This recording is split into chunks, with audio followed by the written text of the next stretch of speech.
à tous. Je suis très heureuse de vous retrouver ce soir pour un nouveau webinaire du RASO. Alors, on est dans le temps de l'Avent et donc on voulait prendre un petit peu de temps pour se préparer à Noël sans perdre de vue l'essentiel, pardon. Et donc, pour ce sujet, je suis avec Bénédicte de Saint-Germain. Bonsoir Bénédicte. Bonsoir Delphine, bonsoir à tous. Et alors, moi-même, je suis donc Delphine Brosseau, je suis la directrice déléguée du RASO. Le RASO, pour ceux qui ne le connaissent pas ou pas bien, c'est donc l'association des aînés et anciens guides et scouts d'Europe. Et donc, voilà, on a vocation à accompagner chacun dans la fidélité à sa promesse scout, à accompagner aussi ceux qui n'ont pas forcément fait de scoutisme, mais qui souhaitent être nourris, inspirés des valeurs scouts et qui souhaitent continuer à s'engager, à servir au sein de l'Église, de la société civile ou pour le scoutisme. Et donc là, ce soir, voilà, l'idée, c'est vraiment de parler de l'Avent. Alors, on est au tout début et on est certainement déjà assez nombreuses à penser déco, menu, liste de courses, horaires de messe, plan de table, etc.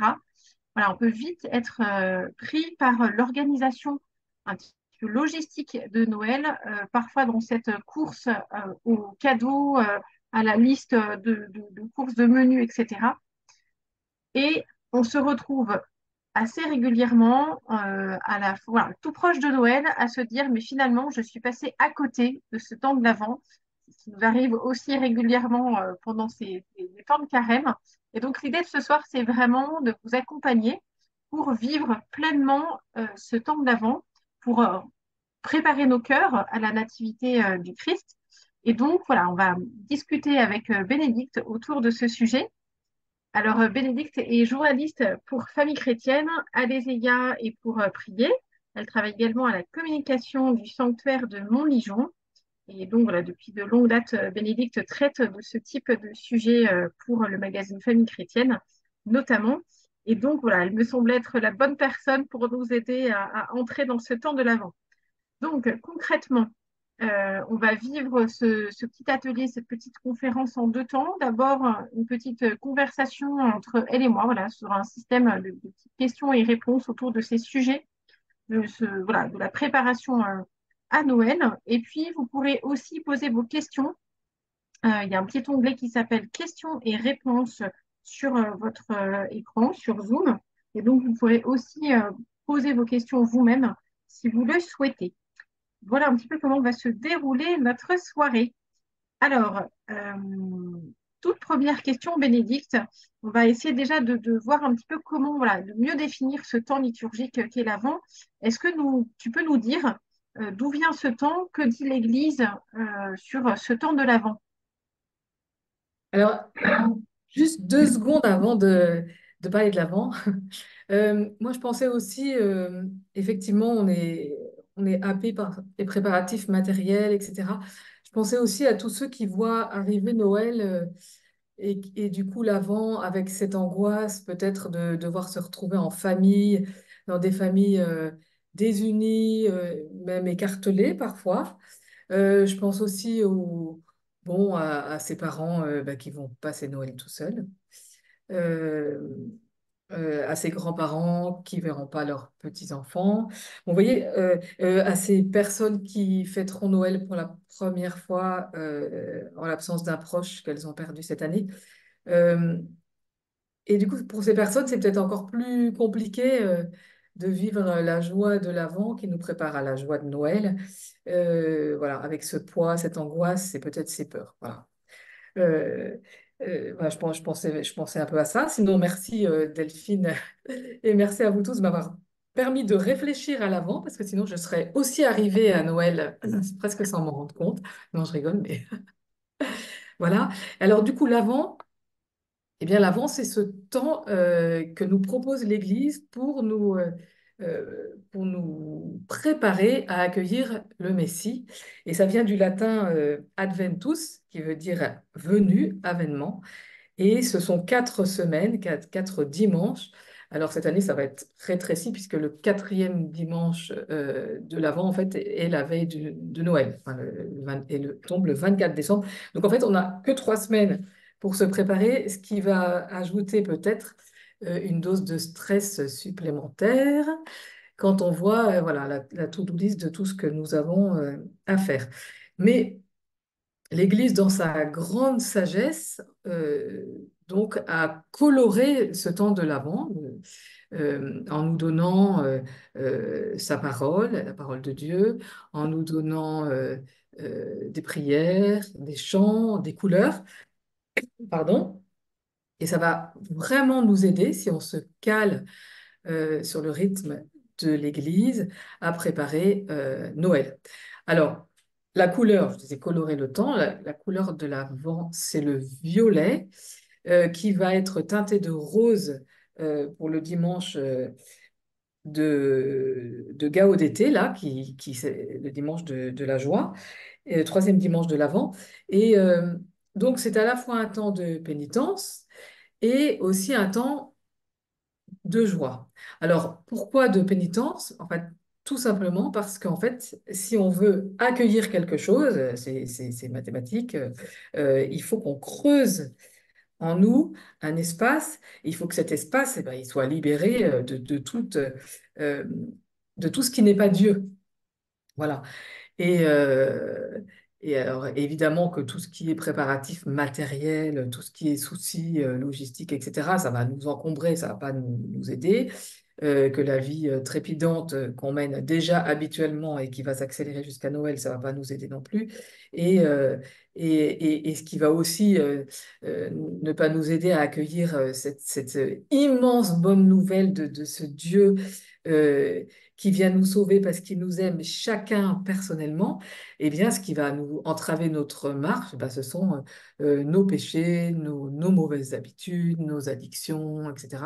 Et donc, ce temps de l'Avent est un temps de pénitence pour nous permettre eh bien, de faire le ménage dans nos vies, dans nos cœurs, pour donner toute sa place à Jésus qui vient.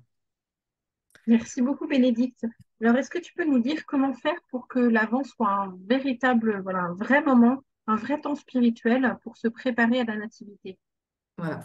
Alors, je trouve, et j'ai expérimenté, que l'Avent, aujourd'hui, surtout quand on vit en ville, c'est un combat. En fait, j'avais vraiment l'impression, quand mes enfants étaient petits, de faire un bras de fer entre ce qu'ils vivaient à l'extérieur, à l'école, avec tous les copains qui faisaient leur liste de cadeaux, leurs commandes, qui parlaient du Père Noël, et il fallait envoyer une lettre au Père Noël. Bon, aujourd'hui, j'ai appris que on n'a plus besoin de lui envoyer une lettre. Il suffit de lui envoyer les liens des choses qu'on aime bien et qu'on met ça sur une appli, hein, c'est encore plus simple. Euh, et du coup, en fait, c'était vraiment compliqué et j'ai l'impression de jamais mieux perçu que j'étais dans le monde, mais pas du monde. Voilà. Et euh, en fait pour arriver à vivre ce temps spirituel, il faut un peu sanctuariser la maison, c'est-à-dire faire en sorte que bah, tout ce qui est consommation n'y rentre pas, quoi. Alors, très concrètement, moi, les catalogues de Noël là, qui arrivaient avant la Toussaint dans la boîte aux lettres, heureusement, c'est moi qui ouvrais la boîte et du coup, je les ai subtilisés et je les mettais directement à la poubelle en m'assurant que ça ne soit pas apparent et que les enfants n'aillent pas le chercher. Euh, et puis, euh, bah, j'essayais de, de faire en sorte que leur liste de cadeaux, puisque tous leurs copains font des cadeaux, voilà, et pour qu'ils ne soient pas obsédés par les cadeaux, parce que c'était vraiment ça, je leur disais, vous nous donnez la liste de ce que vous souhaitez recevoir pour Noël, vous nous la donnez à la Toussaint, et après, on n'en parle plus, c'est terminé. Voilà. Et ça, vraiment, on l'a fait et ça, ça a permis voilà, de nous concentrer sur l'essentiel. Ensuite, un temps spirituel, eh ben, je trouve qu'aujourd'hui, euh, alors là, je parlais des propositions de l'extérieur, mais aujourd'hui, il y a quand même beaucoup de choses qui nous sont proposées. Il y a des week-ends de préparation à Noël qui sont faits dans des communautés religieuses ou monastiques. Bon, malheureusement, c'est souvent pris d'assaut, donc trouver des places, c'est un peu compliqué. Il y a aussi quelque chose que j'aime beaucoup, c'est les messes de l'aurore. Et dans ma paroisse, les messes de l'aurore avaient lieu quand même à 7 heures du matin et j'étais frappée par le nombre d'enfants qui étaient là et qui venaient avant l'école, hein, avant de partir, y compris les ados. Il y avait un nombre de servants d'hôtel impressionnant et qui venaient même en avance pour allumer toutes les bougies. Et ça, ces messes de l'aurore, c'est vraiment extraordinaire parce qu'on part dans la nuit et puis on est concentré, puisqu'on est dans l'obscurité dans l'Église, sur le mystère de Jésus qui vient dans l'Eucharistie. On est beaucoup plus attentif aux lectures, c'est extraordinaire. Bon, ça voilà, c'est deux suggestions de propositions qui peuvent venir de l'extérieur. Et dans la maison, évidemment, euh, on peut évidemment installer la crèche. Euh, C'est-à-dire changer le coin prière et puis remplacer voilà, par la crèche, euh, qu'on n'est pas obligé de remplir tout de suite. On peut mettre simplement quelques personnages et puis petit à petit, d'autres viendront s'y ajouter. Je trouve que pour les petits, c'est quand même plus facile s'ils voient les choses avancer dans le temps. Euh, bon, il y a aussi cette tradition du sapin de Noël qui est toujours vert. Voilà, qui symbolise la vie. Pareil, on n'est pas obligé non plus de le mettre tout de suite, ou on peut l'installer peut-être 15 jours avant Noël. Bon, si vous l'avez déjà fait, c'est pas très grave. Voilà, sapin de Noël. Et puis cette couronne de l'Avent qui va marquer ces 4 dimanches. Voilà, alors moi j'aime bien mettre 3 bougies violettes et une bougie rose. Et puis les bougies qui vont se consumer, qu'on va allumer à chaque temps de prière, eh bien, elles vont montrer cette avancée vers Noël, hein. Voilà. Super, merci Bénédicte. Peut-être aussi une petite suggestion pour la prière, puisque là, vraiment, on est dans l'obscurité, on est dans le noir, hein, il fait nuit très très tôt. Peut-être, pourquoi pas, faire une petite procession, chacun avec son lumignon jusqu'à la crèche. Voilà, ce sera un peu différent d'habitude. Et puis, voilà. Bon, après, je garde ce que j'ai à dire pour la suite. Merci Parce beaucoup que j'ai trop Bénédicte. d'idées. Voilà. Oui, mais justement, on est là pour ça. Alors, tu parlais là justement d'associer les enfants. Est-ce que tu vois, par cette procession jusqu'à la crèche, euh, voilà, qu'est-ce que tu peux nous suggérer pour associer les enfants à ce temps spirituel, à ce temps de l'Avent? Peut-être aussi en fonction des âges. Voilà, c'est peut-être un peu différent entre un enfant de 3 ans et un ado, voilà, qui ne va pas vivre les choses de la même manière. Ouais, c'est ça. Alors, du coup, alors j'ai bien aimé ce qu'a dit le pape la dimanche euh, dans sa catéchèse. Euh, il a dit 2 choses. Pour se préparer à accueillir Jésus, on peut l'accueillir dans la prière et le recevoir dans la charité. Voilà. Et je me disais, ben, on pourrait peut-être, pendant l'Avent, bon, voilà, prier peut-être plus intensément. Et encore, c'est pas une question d'intensité, mais en tout cas, prier de manière plus intérieure, en laissant peut-être une place plus grande au silence, en laissant résonner la parole de Dieu. Même un tout petit, euh, il peut faire silence Mm. euh, si on dit tout doucement un texte de la parole de Dieu. On peut l'éduquer à l'intériorité et vraiment, le temps de l'Avent, c'est vraiment un très beau temps pour ça.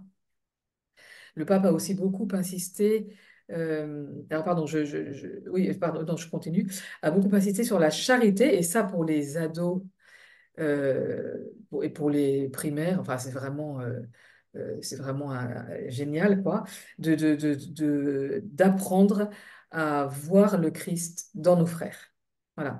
Alors, ça peut être évidemment que le frère, on pense tout de suite au SDF du coin de la rue auquel on va essayer de sourire ou auquel on va apporter un fruit ou on va donner une partie de notre goûter, pourquoi pas, hein, où on va tout simplement lui demander son prénom et puis on priera pour lui. Voilà.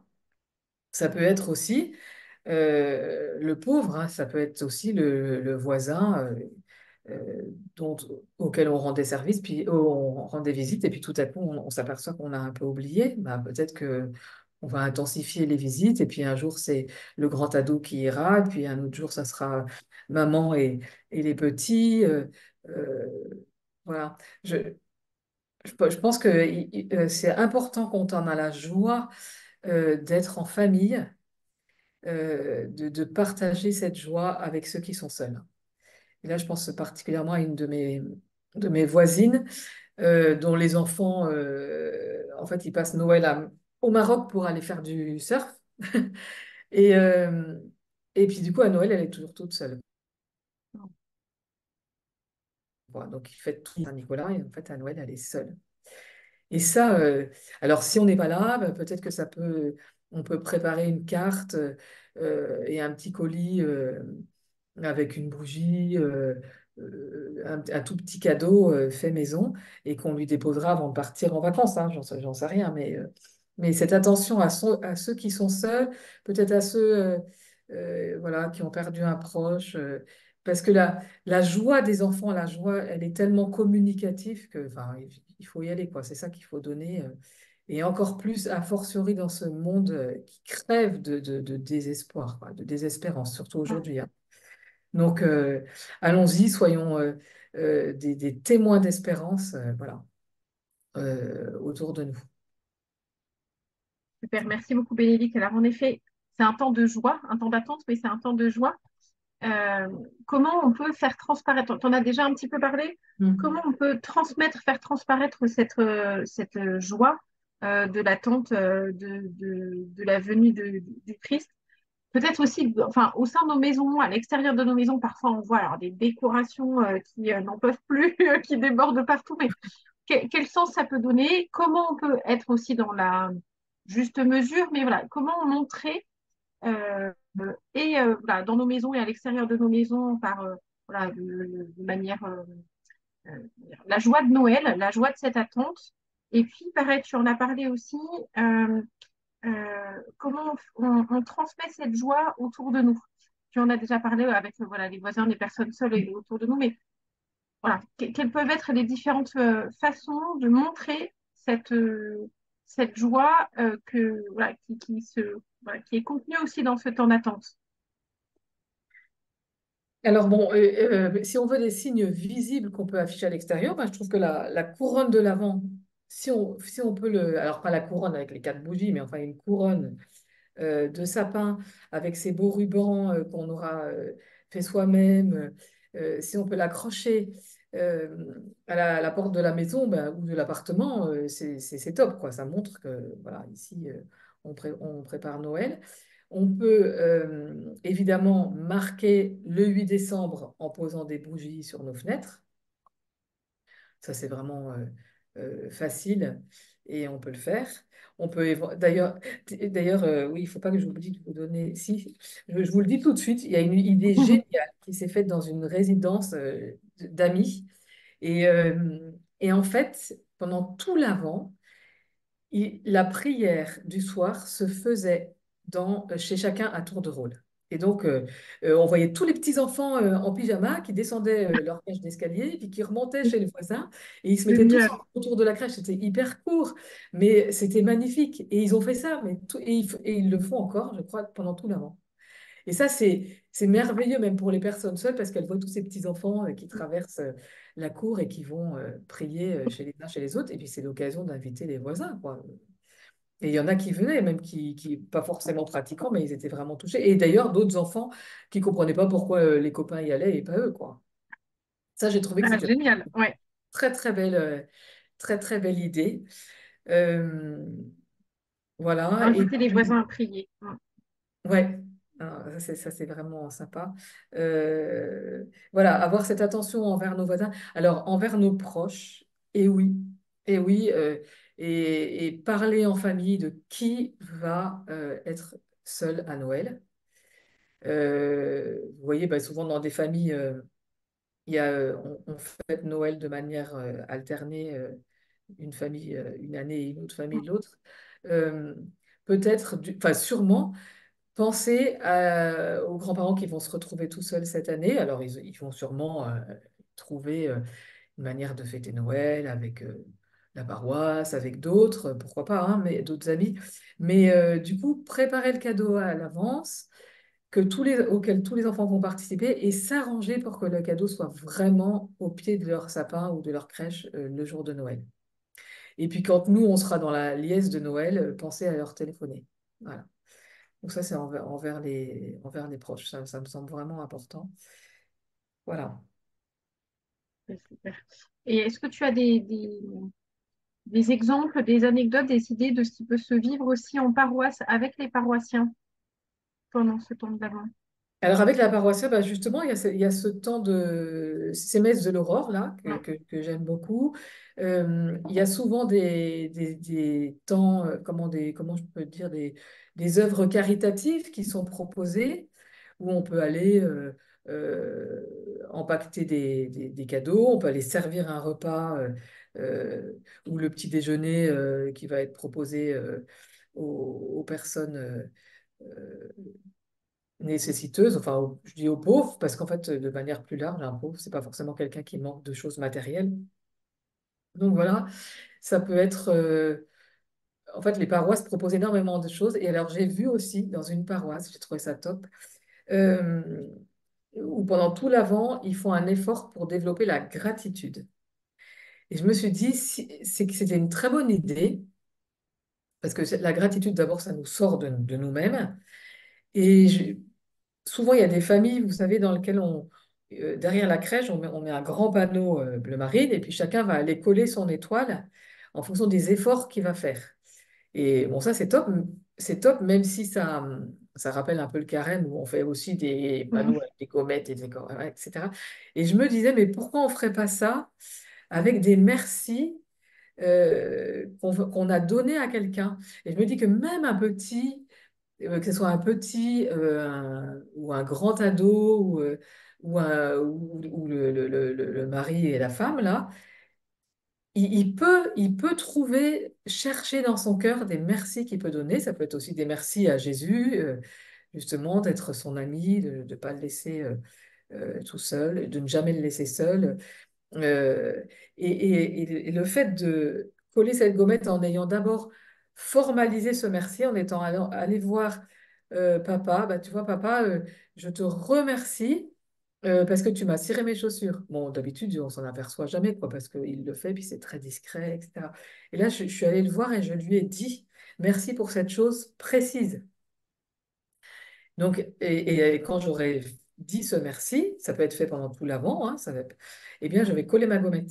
Et du Ah, coup, le génial. ciel derrière la crèche, il va être illuminé de tous ces merci. On va se rendre compte de combien on est gâté. C'est impressionnant. Et alors, quand on aura fait cet effort avec... euh, alors, on parle des enfants, mais du coup, moi, je me disais, mais moi, belle-fille, est-ce que je suis capable d'aller dire merci à ma belle-mère que je trouve maladroite et avec laquelle j'arrive pas à communiquer? Ben forcément que je peux, il y a forcément un merci que je peux lui donner. Et moi, euh, et moi fils, envers mon père, fils, vous voyez, je suis déjà père de famille, mais envers mon père qui s'est jamais vraiment occupé de moi, qui a pas su me dire comment il m'aimait, est-ce que je peux lui dire un merci cette année? Voyez? Et donc, je pense que si, c'est pour ça que la gratitude, j'ai trouvé ça génial, parce que c'est Ouais. vraiment un effort qu'on peut tous faire chacun à sa mesure, et qui peut être, et ça va rester dans le secret du cœur. Hein. Je n'ai pas besoin d'aller dire à mes enfants ce que j'ai fait. Je peux leur dire, mais je peux aussi ne pas leur dire, vous voyez? Et Ouais, génial. puis, une fois qu'on aura fait cet effort de gratitude, mais qu'on le fasse envers Jésus, quoi. Jésus, je te remercie parce que, bah, tu vois, là, mon amie, ma copine Angélique, là, dans la cour de récré, elle me parle plus parce qu'elle est allée jouer avec Louise. Bon, eh ben, mais toi, Jésus, je sais que toi, tu es toujours là, tu es toujours fidèle. Et tu es toujours mon ami, et je peux te parler, et je peux te dire que je suis vraiment triste que Angélique soit partie avec Louise. Eh bien, merci Jésus, parce que toi, je sais que tu es là. Et donc, je lui ai dit. Et puis là, je vais coller ma gommette. Ah, Vous super. voyez. C'est une excellente idée. Génial. Merci beaucoup, Bénédicte. Ça, on retient. Alors, n'hésitez pas, on continue les questions, mais n'hésitez pas si vous avez des questions, vous pouvez déjà les poser dans le petit onglet questions et réponses. On les abordera après notre petite discussion. Donc voilà, vous pouvez le mettre dans l'onglet questions et réponses ou éventuellement dans l'onglet discussion. Je surveillerai les deux à la fin. Alors, on va commencer à rentrer un peu dans les pièges de ce temps de l'Avent, parce qu'il y en a quand même, hein. On est là aussi pour ça. On va aborder les vrais sujets, ceux qui nous posent parfois des difficultés. Alors, est-ce que déjà tu peux voilà, nous énumérer un petit peu, nous dire quels sont les pièges dans lesquels on peut tomber pendant ce temps de l'Avent et qui fait que voilà, on passe à côté du véritable fruit de ce temps de l'attente, de ce temps de l'Avent, et on peut se retrouver voilà, à la veille de Noël en disant, et voilà, mince, je suis encore tombée dans le panneau, et ça nous agace, ça nous culpabilise. Alors là, on va essayer d'anticiper un petit peu. Voilà, alors moi, voilà, on dit, quand on parle de l'avant, on parle d'un temps. Hein. Donc, c'est un temps, c'est pas une course. Bon. Et donc, ce que je propose, c'est que de même qu'à la rentrée, on s'est fait une liste des priorités, pendant l'avant, on va revoir ces priorités et alors on va élaguer. Hein. Bon, c'est pas le moment d'aller voir le dernier film au cinéma, tant pis, on le verra une autre fois. Si on va voir des spectacles, allons-y de préférence en famille et sur des thèmes qui sont bien quand même qui nous mettent bien dans le thème. Euh, et puis, faisons la liste de tous nos désirs euh, pour nous préparer Noël, là, pour vivre Noël. Et puis là, mettons-nous à deux, papa, maman, et puis élaguons tout ce qui n'est vraiment pas essentiel. Hein. C'est ce que dit le pape. Euh, Cultivons l'attente de Jésus sans nous laisser distraire par tant de choses inutiles. Hein. C'est pas très grave si j'ai pas la magnifique robe de Noël que j'ai vue dans le dernier magazine féminin pour fêter Noël et qu'il faut que j'aille chercher à Perpète. Bon, c'est pas très grave. Euh, je donne vraiment des exemples futiles, mais c'est pas très grave si je fais pas un dessert extraordinaire pour Noël. Vous voyez? Et donc là, je pense que c'est bien de faire ça à deux, de voir tout ce qu'on aurait envie de faire, et puis avec le regard de l'un et de l'autre, voilà, on élague, on élague. Parce que la priorité, vraiment, c'est de ralentir pour accueillir celui qui vient. Si on n'a pas ralenti, on est incapable de l'accueillir, et déjà, c'est compliqué. Enfin, Noël est compliqué à organiser quand même. On a la famille de l'un, la famille de l'autre, bon, les grands, les petits, le monde auquel il faut résister. Bon, alors du coup, n'en rajoutons pas, quoi. Hein, voilà. Donc, revoir l'ordre des priorités et on se refait une to-do list. Peut-être que c'est pas le moment, je sais pas moi, d'aller faire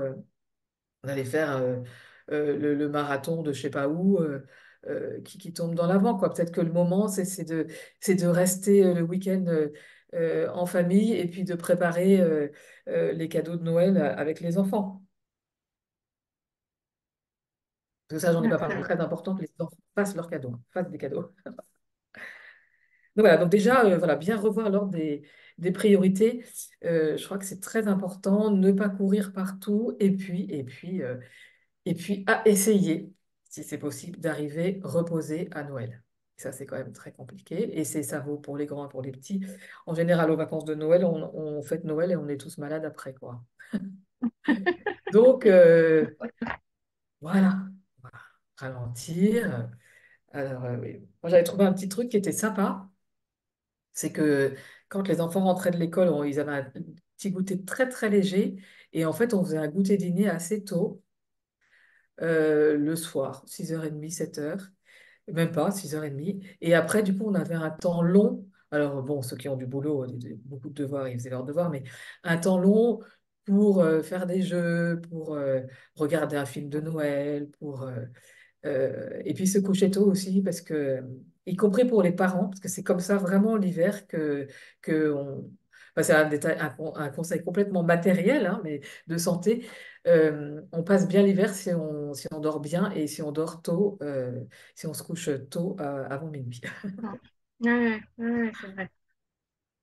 Alors, on va aborder un autre sujet qui est celui des cadeaux. Alors, Mm. on a déjà cité ce mot-là deux, trois fois depuis qu'on a démarré. Grand piège aussi. Alors, plusieurs questions autour de ça. Comment on fait trouver le moyen voilà, d'échapper un peu à la surenchère? Tu nous as déjà donné deux astuces. Euh, comment ne pas se laisser aussi envahir par ce casse-tête de trouver la bonne idée, le beau cadeau, ce qui fera plaisir aux uns et aux autres. Voilà, sachant qu'on peut être dans des familles nombreuses, où voilà, du coup, la liste des cadeaux à trouver s'accumule. Euh, voilà. Comment on fait pour trouver un juste équilibre? Voilà, parce que les cadeaux font aussi partie voilà, c'est un langage de l'amour, donc c'est aussi une façon d'exprimer sa joie son amour, mais voilà, il ne faut pas non plus complètement se laisser happer pendant tout ce temps de l'avant à la recherche de tel ou tel cadeau qui fera plaisir à tante Bidule et le filleul du mari, etc., etc. Mm. Pas facile, hein.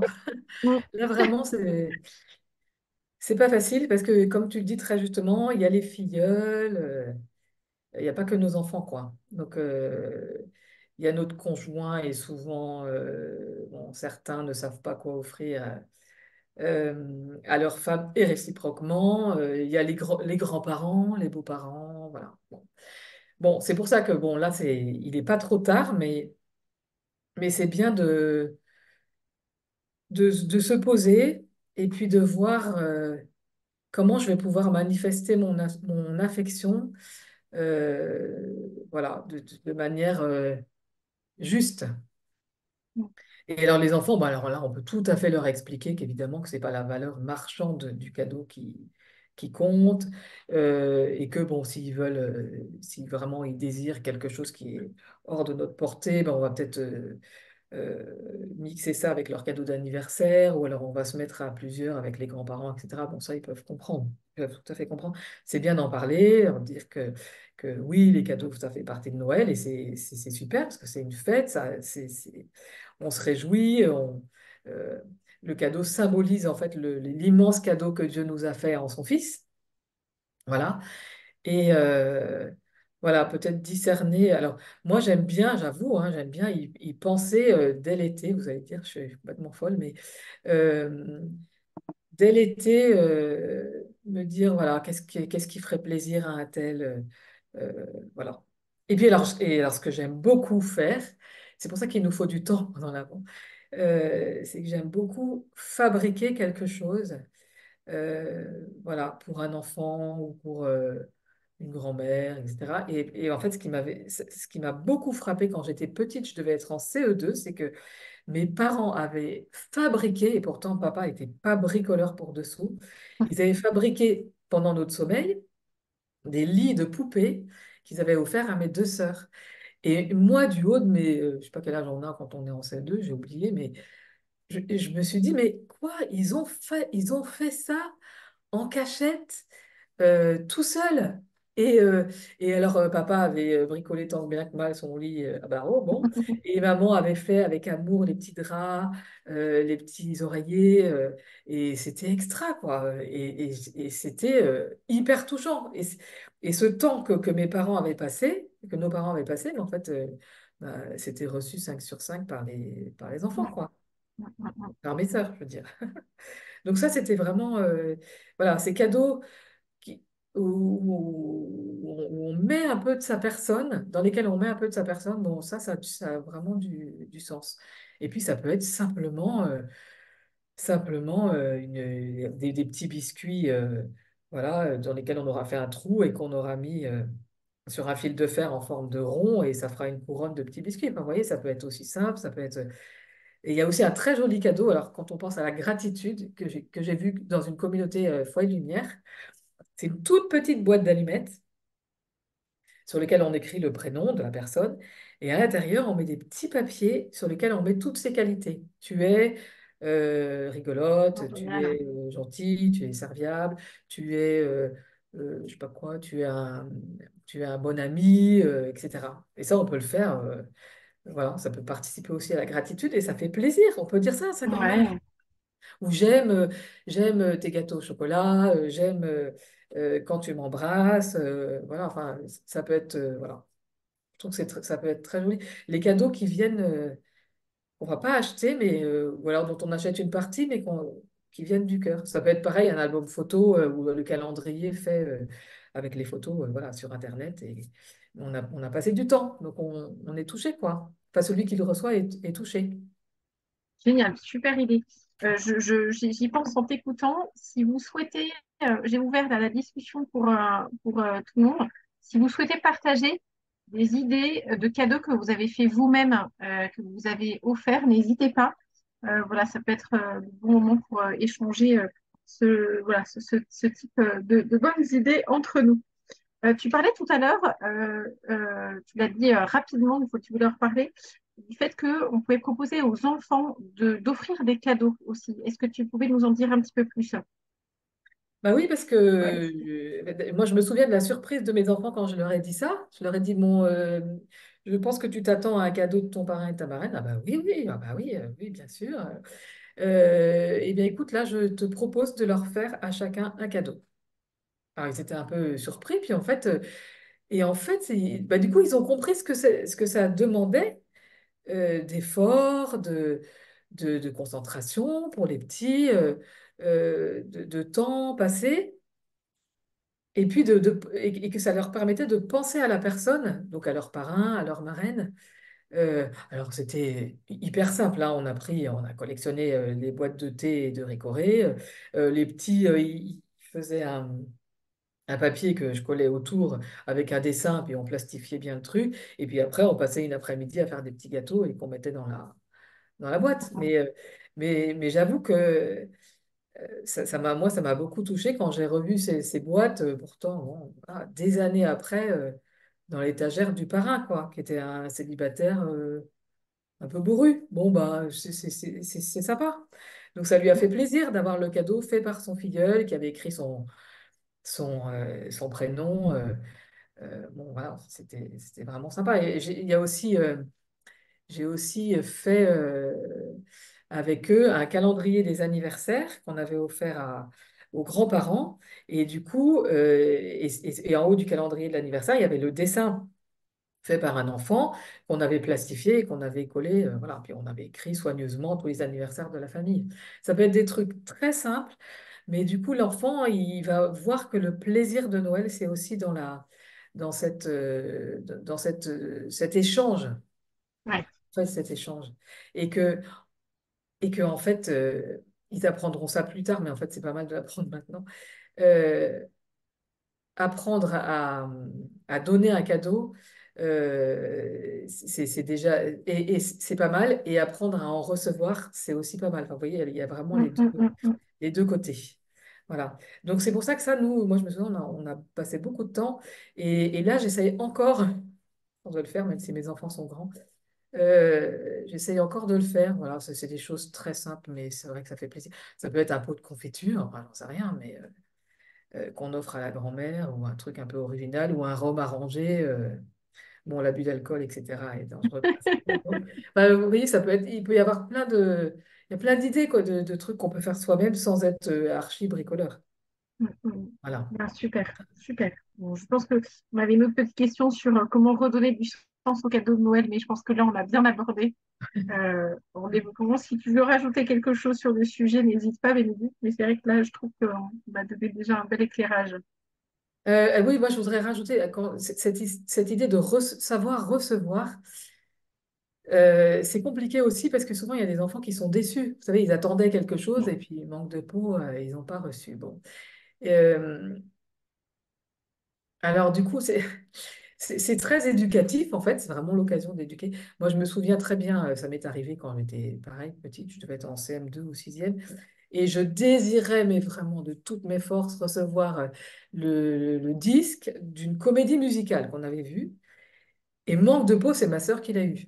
Et moi, j'ai eu autre chose. Bon. Et alors, je n'arrivais pas à cacher ma déception, etc., hein. Bon, j'avais eu autre chose, mais du coup, c'était complètement éclipsé parce que je désirais tellement, etc. Et du coup, vraiment, c'est pas mal aussi d'expliquer que, ben voilà, toi, tu as eu ce cadeau. Nous, enfin, tes parents, ils y ont vraiment réfléchi, ils ont pensé que c'était vraiment ce qui te ferait plaisir, etc. Euh, et puis, bon, enfin, ne sois pas non plus l'enfant gâté, quoi. Prends ce qu'on t'offre et vois ce qu'il y avait derrière, l'intention qu'il y avait derrière. Vous voyez? Donc ça, Ouais. c'est éducatif, mais voilà, c'est un petit apprentissage de la frustration. Alors évidemment que les parents, on va vraiment essayer de donner à l'enfant ce qu'il souhaite et ce qu'il désire de tout son cœur, mais bon, bah voilà, et puis d'ailleurs, même pour nous, si notre belle-mère nous offre pas le foulard de nos rêves, c'est pas grave, quoi. Enfin, on va quand même se réjouir parce qu'elle aura fait l'effort d'acheter quelque chose. Bon, je caricature la belle-mère, hein, mais voilà, c'est facile. C'est facile, mais les pauvres, enfin, en général, enfin, elles font tout leur possible pour, évidemment, pour satisfaire leur belle-fille, évidemment. Ouais. Alors, on va rentrer là un petit peu plus, on va s'approcher de Noël et parler plus particulièrement de la veille de Noël, qui peut aussi être un sujet un petit peu compliqué entre le choix des horaires de messe qui ne convient pas à tout le monde, etc., le repos des petits, ceux qui sont plus grands, etc. La question de est-ce qu'on fait le repas complètement après, est-ce qu'on commence avant, est-ce que... Enfin bref, c'est souvent assez Oui. compliqué. Alors, est-ce qu'il y a une organisation qui marche à tous les coups? Est-ce que, voilà, quels sont les avantages, inconvénients? Enfin bref, est-ce que tu peux nous donner quelques petites astuces et quelques bons conseils sur le sujet qui peut assez rapidement être épineux, surtout quand on a une famille élargie, qu'on n'a pas tous la même vision, qu'on n'a pas tous des enfants du même âge, des mêmes âges, etc. Voilà, Mm. ça peut terminer en pugilat. Donc, quels sont tes conseils, Bénédicte? Alors d'abord, première chose, c'est d'abord discuter de ça entre mari et femme. C'est très important. On vient chacun d'une famille différente. On a chacun nos habitudes. Il y a la famille de l'un qui ouvre les cadeaux le 24 au soir, l'autre qui les ouvre le 25 au matin, celui qui va à la messe le 24 soir et celui qui va à la messe et la famille qui va à la messe le 25 au matin. Bon. Ensuite, il y a la famille qui, au retour de la messe de minuit, alors qui est souvent plus, d'abord est-elle vraiment à minuit ou pas à minuit ou à 6 heures du soir, etc., se mettent à table et partagent un vrai repas, etc. Et puis, tu as l'autre famille qui prend sa brioche et puis c'est son chocolat chaud. Donc ça, je trouve que c'est vraiment très important à deux de dire quelles sont nos attentes par rapport à Noël. Parce que, en fait, tu parles des cousins, etc. Mais en fait, c'est d'abord notre famille, tu vois, enfin, mari, femme et nos enfants. Donc, quelles sont nos attentes? De quoi on a envie? Enfin, euh, et puis, quel Noël on va pouvoir finalement inventer pour notre famille? Euh, je pense que c'est important de se sentir très libre. Alors, la liberté va évidemment avec la délicatesse, parce qu'on ne peut pas non plus euh, voilà, enfin, faire euh, les grands cathos qui veulent absolument avoir leur super messe de Noël. Et puis du coup, bah, les gars, on vous laisse, la fête votre réveillon, allez à votre messe nulle. Et puis nous, non, nous, on a vraiment besoin de... Bon, quelquefois, vous voyez, c'est un contre-témoignage, hein, quand même. Donc, voilà, à deux, quel Noël voulons-nous pour notre famille? Voilà. Et on se sent libre. Voilà. Et vis-à-vis des obligations. Les obligations familiales, oui, dans telle famille, oui, dans cette famille, on fait Noël une fois sur deux. Eh bien, peut-être que ben, nous, on va dire, ben non, quoi, c'est pas ce qu'il nous faut cette année. Vous voyez? C'est dur, mais se sentir libre.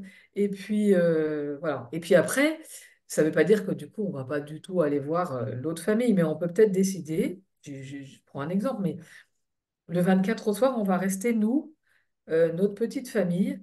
Et puis ben, on vous rejoindra le 25 au soir. Voilà, ça va être comme ça parce que ben, le lendemain, on a de la route. Enfin, le 25 on ira à la messe. Mais au moins, on aura eu ce temps entre nous. Vous voyez, je donne des petits exemples, hein, mais euh, il faut peut-être quand même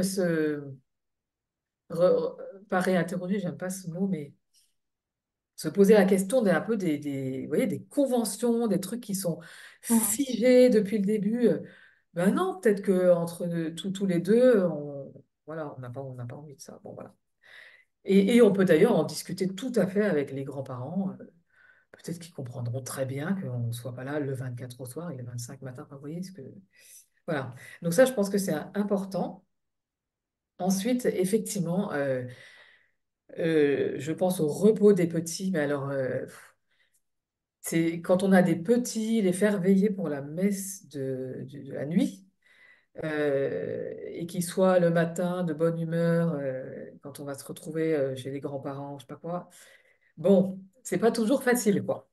Donc peut-être que, il va falloir aussi faire ce sacrifice, nous, les parents, hein, de pas aller à cette messe de minuit et d'aller à la messe des enfants le 25. Voilà. Parce que ça, moi je me souviens d'une messe de minuit où on avait emmené nos enfants et puis en fait le lendemain matin ils avaient tous une gastro parce qu'ils avaient joué avec les, les jeux du petit enfant qui était à côté. Enfin bon, galère quoi. Vraiment, c'était vraiment le Noël cauchemardesque. Bon voilà. Donc voilà. Est-ce qu'il y a... alors, pour le repas, alors moi je dirais pour le repas, surtout faire ce qui peut se faire à l'avance. Il est hors de question de se coller dans la cuisine le matin du 25, quoi. C'est pas la peine.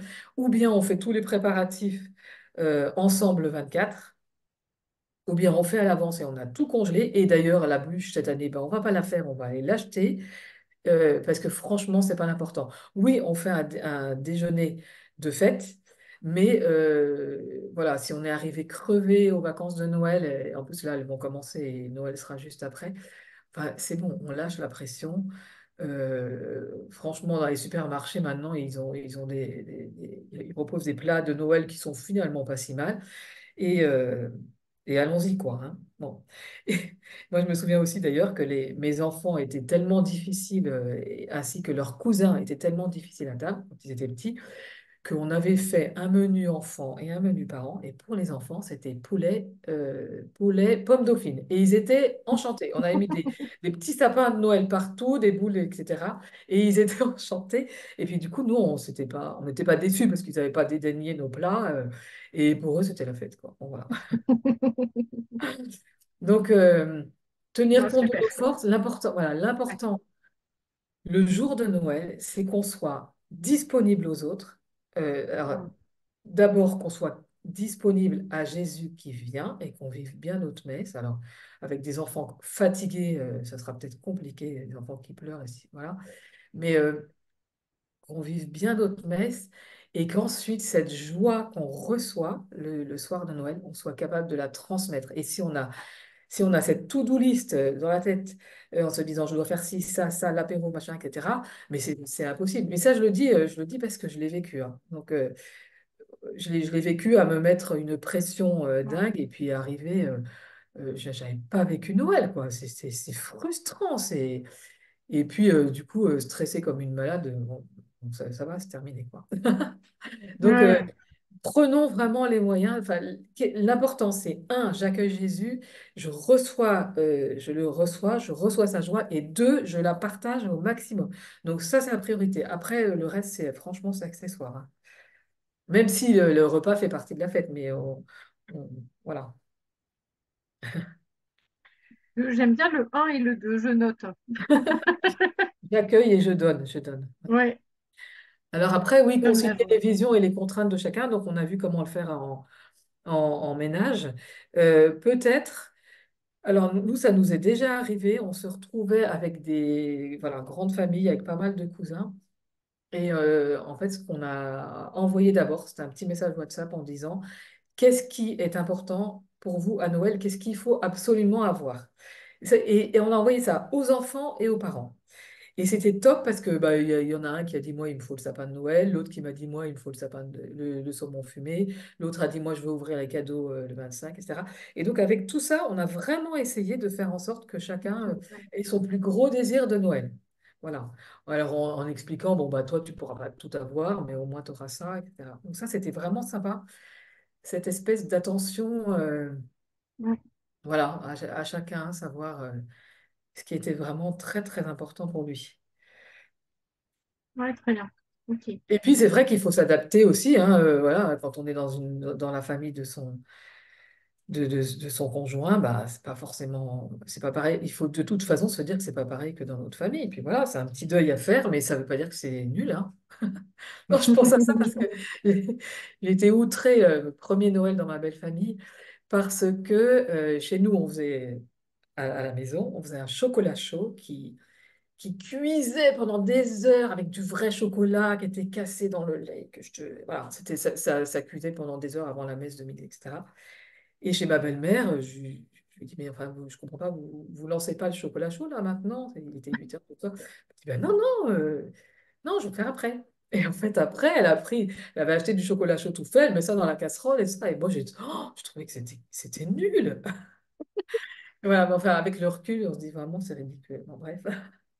Donc voilà, quoi, c'est différent, mais c'est bien, quoi. Ah, très bien, super. Merci beaucoup, Bénédicte. Et voilà, j'ai terminé. Donc, un grand merci. Merci beaucoup, Bénédicte. Merci, et bien, merci à tous. Et puis, je vous souhaite une très bonne préparation un très beau temps de l'Avent, une très bonne préparation de Noël, et puis d'accueillir avec un cœur grand ouvert le Sauveur qui vient.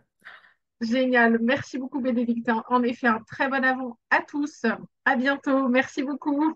Merci, au Au revoir. revoir à tous.